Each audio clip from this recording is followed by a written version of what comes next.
নমস্কার বন্ধুরা, আমার ইউটিউব চ্যানেলে আপনাদের সকলকে স্বাগত। আজকে আমি ছোট্ট চিংড়ি মাছের রেসিপি আপনাদের সাথে শেয়ার করছি। প্রথমে চিংড়ি মাছটা খুব ভালো করে বেছে নিচ্ছি। এর ভেতরে ছোট ছোট পোকামাকড় থাকে, ওগুলো খুব ভালো করে বেছে এটাকে খুব ভালো করে ধুয়ে দিলাম।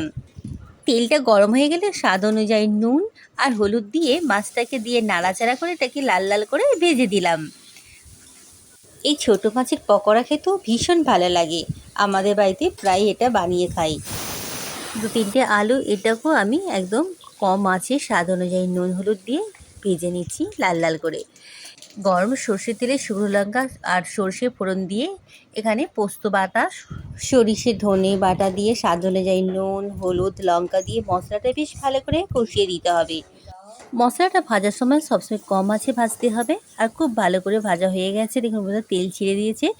গরম জল দিয়ে দিলাম, দিয়ে দিচ্ছি ভাজা করা আলু আর ভাজা মাছগুলো দিয়ে এটাকে আরও 5 মিনিট ফুটিয়ে দিলাম। রেডি আজকে ছোট্ট চিংড়ি মাছের রেসিপি। এবারে ওপর থেকে একটু ধনে পাতা দিয়ে দিলাম। গরম গরম ভাতে লাগে ভালো খেতে, আমরা তো ভীষণ পছন্দ করি। বন্ধুরা, ভিডিওটা কেমন হয়েছে কমেন্টে অবশ্যই জানাবেন। আর আপনারা সকলেই ভালো থাকবেন, সুস্থ থাকবেন। আমার ভিডিওগুলো দেখার জন্য আপনাদের সকলকে অসংখ্য ধন্যবাদ। নমস্কার।